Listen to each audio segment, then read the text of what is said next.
L'opération du chirurgien Tyrone David consiste à réimplanter la valve aortique à l'intérieur d'un tube ou d'une prothèse qui est fait en dacron.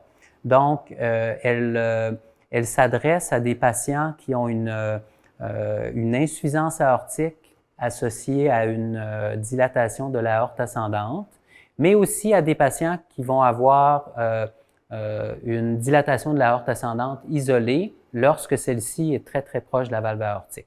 Donc, essentiellement, l'intervention consiste à enlever la racine aortique en préservant la valve aortique et les artères coronaires pour ensuite littéralement réimplanter la valve à l'intérieur d'un tube en dacron, puis de réimplanter les deux artères coronaires.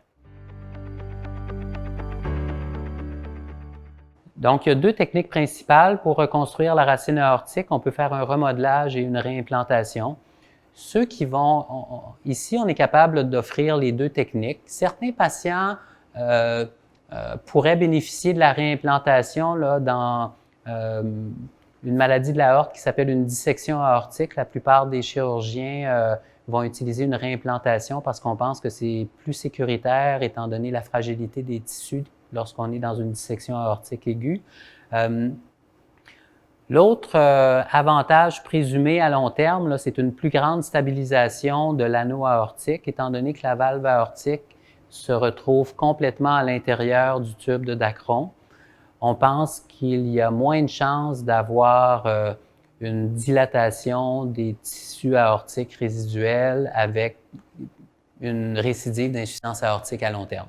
Donc, peut-être une meilleure stabilité de la réparation à long terme, surtout chez des patients qui ont des maladies génétiques de l'aorte. Une intervention comme celle-là se fait sous anesthésie générale avec une sternotomie médiane, donc une incision cutanée d'environ 12 à 15 cm. C'est une intervention, là, si on fait une reconstruction de la racine aortique isolée qui va prendre à peu près 3 heures. Le patient va ensuite aller aux soins intensifs pendant 24 heures pour de l'observation.